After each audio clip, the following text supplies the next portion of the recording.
चलिए तीसरा नंबर प्रश्न देखते हैं। हम बोले थे कि यह दूसरे पैटर्न पर है। देखिए समझते हैं कि ये सवाल कैसे बनेगा। किसी परेड में 616 सदस्यों वाली एक सेना माने आर्मी होता है, आर्मी की टुकड़ी को 32 सदस्यों वाले एक आर्मी बैंड के पीछे मार्च कराना है। दोनों समूहों को समान संख्या वाले स्तंभों में मार्च करना है। उन स्तंभों की अधिकतम संख्या क्या है जिनमें वे मार्च कर सकते हैं। तो देखिए, ऐसा जब भी अधिकतम अधिकतम अधिकतम अधिकतम या न्यूनतम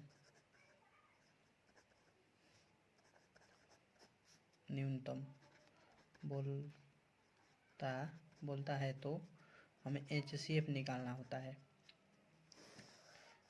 ऐसे तो आप सभी ने सुना होगा, लेकिन इसको ऐसे सजाना है कि हमारे लाइन में व्यक्तियों की संख्या कम नहीं होनी चाहिए। मान लीजिए ऐसे देखिए, हम 1 2 3 4 रख दिए, यहाँ पर भी 1 2 3 4 रख दिए। यहाँ पर 1 2 3 नहीं होना चाहिए, यहाँ पर बराबर संख्या होना चाहिए। मान लीजिए कि इस लाइन में हम सरिया रहे हैं। इस डब्बे में मान लीजिए यहाँ पर एक परात है, इसमें हम मिठाई सरिया रहे हैं। इसमें 4 4 4 रखे, इसमें भी 4 4 रखे, इसमें 4 4 रखे, इसमें भी 4 4 नहीं 3 रख दिए। तो ऐसे नहीं होना चाहिए। सभी में लाइन इधर से भी बराबर होना चाहिए, इधर से भी बराबर होना चाहिए। तो हमें ऐसे सजाना है कि लाइन में बराबर होना चाहिए दोनों तरफ से। स्तंभों की संख्या भी बराबर होनी चाहिए। मान लीजिए कि स्तंभों की संख्या में व्यक्तियों की संख्या बराबर होनी चाहिए। जितना व्यक्ति इस लाइन में होंगे उतने व्यक्ति इस लाइन में भी हमें रखना होगा। तो इसके लिए हमें HCF निकालना होता है। जैसे कि देखिए, हम ले लेते हैं उदाहरण। उसमें आर्मी बोला है, तो आर्मी मान लीजिए 616 है, तो इसमें मान लेते हैं 8 है, और हमारा बैंड वाले 4 हैं। अच्छा बताइए, हम इसे कैसे सजाएंगे? HCF इसका निकालेंगे। इसमें जो छोटा वाला होता है हम उसे P मानते हैं और बड़ा वाला को A मानते हैं। तो HCF निकालने का तरीका तो आप सभी जानते ही होंगे। पहले भाग देते हैं, बड़ा वाला को छोटे वाले से भाग देते हैं, तो 4 दूनी 8 होगा, कट जाएगा पूरा पूरा। जब कट जाता है तो अब आगे नहीं निकालते हैं। तो हमें देखिए आ गया, हमें एक लाइन में हमें एक स्तंभ में 4 व्यक्ति रखना होगा। तब हम जाकर टोटल देखिए 4 4 व्यक्ति रख दिए, इसमें सभी व्यक्ति भी हट गए। ये जोड़िए कितने हो रहे हैं? 12 हो रहे हैं। इसमें व्यक्ति गिनिए कितने हो रहे हैं? 1 2 3 4 5 6 7 8 9 10 11 12 व्यक्ति भी हो गए। तो हमें HCF इसीलिए निकालना होता है। देखिए अब इस सवाल को हल करते हैं। अधिकतम या न्यूनतम बोल दे तो हमेशा ऐसा ही करिएगा। तो हमें अधिकतम बोला है तो लिखेंगे स्तंभों की अधिकतम संख्या, स्तंभों की अधिकतम संख्या, स्तंभों की अधिकतम संख्या HCF बराबर 616 और 32। तो हम छोटे वाले को तो B मानते हैं और बड़े वाले को A मानते हैं। तो यूक्लिड विभाजन एल्गोरिथम पर इसे बनाएंगे हम लोग। तो हल यूक्लिड विभाजन एल्गोरिथम से, तो इसका सूत्र होता है A बराबर BQ प्लस R। तो देखिए A का मान तो दिया हुआ है 616 और B का मान 32, और Q का मान हमें लिखना होगा। भाग देंगे तो पता चलेगा Q का मान कितना आएगा। देखिए हम भाग देते हैं यहाँ पर 616 में हमें कितना से भाग देना है? 32 से। 616 में हमें 32 से भाग देना है। देखिए इस 2 अंक में तो भाग चल जाएगा, एक बार में घटाएंगे तो ये तो एक में से 2 घटेगा नहीं, तो एक इसको देगा तो हो जाएगा ये 11, 11 में से 2 जाएगा तो हमारा 9 बचेगा। ये 5 बच गया है, 5 में से 3 जाएगा तो हमारा 2 बच जाएगा। अब देखिए 32 से कितना बार पढ़ेंगे, 9 बार पढ़ा पढ़ेंगे तो 288 आएगा। और घटाएंगे तो हमारा ये तो 16 हो जाएगा, 16 में से 8 जाएगा, 8 बचेगा, ये तो कट जाएगा। और देखिए ये तो छोटा हो गया आर का मान लूँ, तब इसमें भाग नहीं जाएगा। अब जो यहाँ पर है बी, हम लोग इसे लाएंगे यहाँ पर, उसमें भाग देंगे बी में 8 से, 8 चौके 32। देखिए हमारा शून्य बच गया, शेष नहीं बचना चाहिए, शून्य आ जाना चाहिए, तो हमारा HCF निकल जाता है। अब इसे ही हम लोग इस पर बैठाएंगे, देखिएगा कैसे बैठाता हूँ। देखिए 20 से भाग दिए हैं, 32 से भाग दिए हैं, तो 19 बार में गया है हमारा। क्यू कितना है 19, और आर का मान शेष कितना बचा है 8। अब देखिए 32 जो है बी जो रहता है उसे दूसरे बार में, एक बार में दे दिए हैं तो अब दूसरे बार में ए के स्थान पर ला देंगे। और अब जो आर है जो हमारा शेष बचा है उसे 32 के जगह पर ला देंगे। अब 8 से कितना बार में कटा है देखेंगे, ए से 4 बार में कटा है, और हमारा शेष शून्य। जब तक शून्य नहीं बचे इसी तरह प्रक्रिया करते रहना है। जब शून्य बच जाता है तो हमारा यही आंसर हो जाता है, बी के स्थान पर जो रहता है। तो हम लोग कहेंगे HCF बराबर 116 और 32 का HCF हमारा आ गया, हमारा 116 और 32 का HCF आ गया है 8। तो हम लिख सकते हैं स्तंभों की अधिकतम संख्या 8 हो जाएगा, आंसर हो गया। चलिए जो डाउट होगा कमेंट कर पूछिएगा। चलिए चलिए प्रश्नावली 1.1 के 5वां नंबर सवाल देखते हैं। यूक्लिड विभाजन प्रमेयिका का प्रयोग करके दर्शाइए कि किसी धनात्मक पूर्णांक का घन 9m+1 या 9m+8 के रूप का होता है। तो देखिए जब भी कहता है धनात्मक पूर्णांक निकालने के लिए तो हम पिछले वीडियो में बताए हैं कि धनात्मक पूर्णांक निकालने को कहेगा तो हम जैसे बनाए हैं पिछले वीडियो में वैसे ही ये सवाल बनाना होगा। पहले माना कि ए धनात्मक पूर्णांक है और बी बराबर, यहाँ पर बी बराबर 9 दिया हुआ है। देखिए एम के साथ जो गुणा में वही नु बी होगा, तो हम 9 नहीं लेंगे, 9 लेंगे तो बड़ा लंबा सवाल हो जाएगा, इसलिए हम 9 का स्क्वायर करेंगे। 9 किसका स्क्वायर होता है, 3 का स्क्वायर 9 होता है, तो हम लोग 3 को लेंगे क्योंकि जब भी बड़ा क्वेश्चन आएगा ऐसा बनाने के लिए तो हम लोग उसका स्क्वायर कर देखेंगे, छोटा करेंगे। ये करेंगे तो बड़ा लंबा क्वेश्चन हो जाएगा, इसलिए इसे छोटा किए हैं। स्क्वायर करेंगे तो वो छोटा हो जाएगा, अब अगर बड़ा दिया तो इसका तो हो जाएगा। और r 0 से बराबर या बड़ा होता है और b से छोटा होता है। तो चूँकि यूक्लिड विभाजन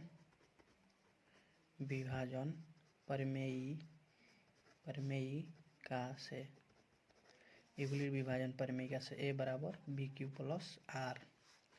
तो यहाँ पर देखिए r का मान b से छोटा होना चाहिए, तो यहाँ पर b का मान दिया हुआ है 3, तो हम लोग r का संभव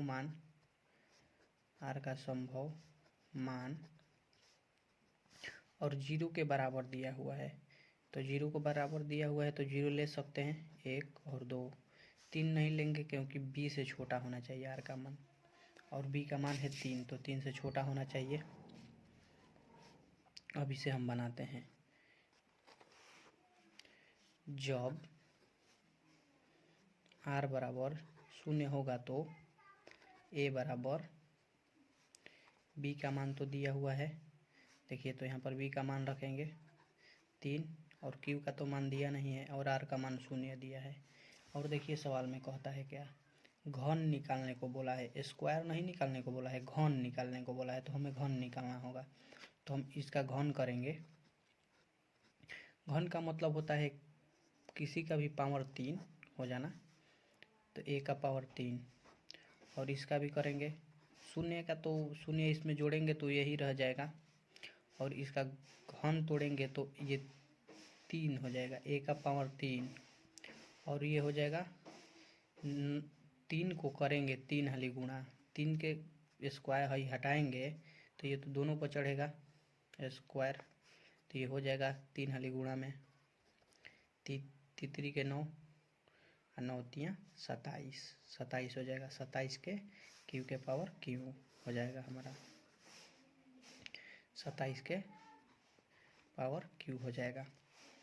और देखिए हम वही कॉमन लेते हैं जो यहाँ पर निकालने को बोलता है, तो हम देख रहे हैं कि यहाँ पर 9 निकालने को बोला है, तो हम लोग 9 कॉमन करेंगे इसमें से। 9 कॉमन करेंगे या जो बचेगा उसे m के बराबर मान लेंगे। तो इसमें बच गया है क्या, 3 क्यू के पावर 3, तो हम लोग इसे मान लेंगे, जहाँ 3qm बराबर होता है m। अब जब 1 0 तो मान लिए हैं, अब 1 को मानना होगा हमें, तो 1 मानते हैं। जब r बराबर 1 होगा तो r बराबर 1 होगा तो a बराबर 3, तो 3 है b के मान, तो b के मान 3 लिखेंगे, q के मान दिया नहीं है, और r का मान 1 है। और इसका भी हम लोग q करेंगे दोनों तरफ, क्योंकि कभी भी एक तरफ नहीं होता है। तो इसका q होगा तो ये तो कोष्ठ हटाएंगे तो इस पर पावर चढ़ जाएगा 3, और इसका कोष्ठ हटाएंगे कैसे, देखिए a प्लस बी के होल स्क्वायर पर हटाएंगे, a प्लस बी के होल स्क्वायर नहीं, सॉरी, a प्लस बी के क्यूब पर हटाएंगे। इसका सूत्र होता है a cube plus B cube plus 3a square b plus 3a B square होता है। तो करेंगे इसका पहला का स्क्वायर, देखिए यहाँ पर दिया है ना पहला का स्क्वायर, तो हम लोग पहला का क्यूब, भले क्यूब दिया है तो पहला का क्यूब करेंगे, तो पहला का क्यूब किए। अब देखिए दूसरा का क्यूब दिया हुआ है, तो दूसरा का क्यूब करेंगे, बीच में प्लस का चिन्ह, फिर यहाँ पर प्लस का चिन्ह। अब 3, तो 3 इंटू पहला का स्क्वायर, तो पहला का स्क्वायर करेंगे इंटू दूसरा, फिर यहाँ पर देखेंगे 3 दिया हुआ है प्लस 3, पहला का कुछ नहीं, तो पहला का कुछ नहीं करेंगे, और दूसरा का क्यूब दिया है स्क्वायर, तो स्क्वायर करेंगे। अब इसको हम लोग हल करेंगे, इसका कोष्ठ हटाएंगे तो ये तो 27 क्यूब का क्यूब हो जाएगा। इसका कोष्ठ हटाएंगे तो 1 को 3 हाली गुणा करने पर 1 ही आता है। और देखिए इसका कोष्ठ हटाएंगे तो ये 9 हो जाएगा, और 9 तियाँ 27 होता है, तो 27 से 1 में गुणा करेंगे तो वही रह जाएगा, 27 का क्यूब का स्क्वायर हो जाएगा हमारा। अब देखिए 3 तियाँ 9 होगा, 3 तियाँ 9, और 1 का स्क्वायर हट करेंगे तो 1 ही रहेगा, तो 9 हो जाएगा हमारा, 9 क्यूब हो जाएगा। हम देखिए हम लोगों ने तो ये लिया दिया है, जब ये आ गया है तो हमें ये लाना है, और उसमें हमें 1 दिखता है तो 1 को अलग कर लेंगे, 1 को यहाँ से अलग कर लेंगे, 1 को अलग कर लिया। और जो बचा है देखिए हमें तो 9 लाना है, तो इसमें से 9 ही सिर्फ 9 कॉमन करेंगे, और जो बचेगा उसे m के बराबर मान लेंगे। यहाँ पर 3 का क्यूब बच गया, यहाँ पर 3 क्यूब का स्क्वायर बच गया, यहाँ पर क्यूब सिर्फ बच गया +1, इसे हम लोग m के बराबर मान लेंगे, जहाँ m बराबर 3q का क्यूब 3q का स्क्वायर प्लस q। तो m के बराबर हो गया, तो हम लोग यहाँ पर m रख सकते हैं इसके स्थान पर। तो देखिए हमारा आ गया है दूसरा का नंबर। अब ये हमें ये निकालना है। मेरे कॉपी में तो स्थान नहीं है, दूसरे पेज पर करते हैं। देखिए इस पर करते हैं अगला हल, देखिएगा।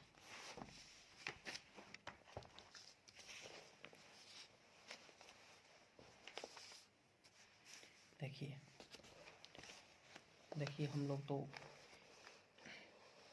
इसका और इसका निकाल लिए हैं। अब इसका बचा है तो हम लोग इसका करेंगे। r बराबर मानेंगे, जब r बराबर 2 होगा तो r बराबर जब 2 होगा तो a बराबर b का मान तो 3 दिया हुआ है, q का मान तो नहीं दिया हुआ है और r का मान 2 है। अब दोनों तरफ क्यूब करेंगे और इसका क्यूब हो गया, तो इसका तो सूत्र बताए हैं a प्लस बी के क्यूब पर।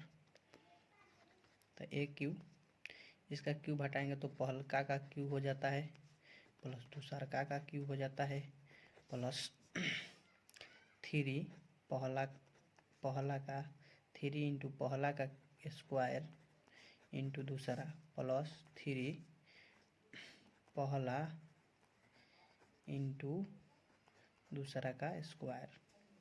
अब इसे भी हल करेंगे। ये तो हो जाएगा 27 का क्यूब, ये हो जाएगा 8, हटाएंगे कोष्ट तो ये देखिए ये 9 हो गया, क्योंकि ये कोष्ट हटाएंगे तो इस पर स्क्वायर आएगा और इससे गुणा करेंगे तो 9 आएगा। तो 9 3 27 होता है, 27 दूनी 54 होता है। तो 54 क्यू का स्क्वायर हो जाएगा प्लस 3 3 9 हो जाएगा। इसे हम लोग कोष्ट हटाएंगे तो ये 4 हो जाएगा। 9 चौके 36 क्यू हो जाएगा।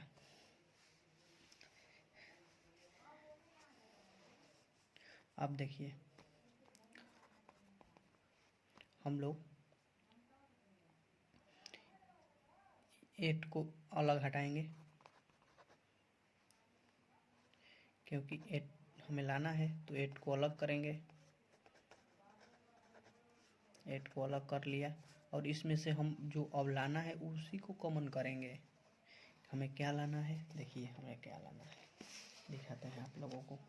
हमें लाना है 9, तो 9 हम कॉमन करेंगे। 8 तो अलग कर लिए हैं, अब 9 कॉमन करेंगे। देखिए 9 कॉमन करते हैं, a का क्यूब, तो 9 कॉमन कर लिया तो इसमें बच गया 3 का क्यूब प्लस 9 6 54 होता है। तो 6 का स्क्वायर बच गया, 6 क्यूब का स्क्वायर प्लस इसमें 4 क्यूब बच गया प्लस 8। हम इसे मान लेंगे, जहाँ m बराबर 3 क्यूब का क्यूब प्लस 6 का स्क्वायर प्लस 4 से मान लिया m के बराबर। तो हम यहाँ पर m रख सकते हैं, तो m रख देते हैं। ये हमारा आ चुका है। अभी देखिए इसे लिखना होगा हमें। अतः कोई भी धनात्मक पूर्णांक 9m प्लस 1 9m प्लस 8 के रूप का होता है। इतना कर देंगे तो आपको 5 नंबर में या 2 नंबर का सवाल आएगा, 2 नंबर पूरा मिल जाएगा।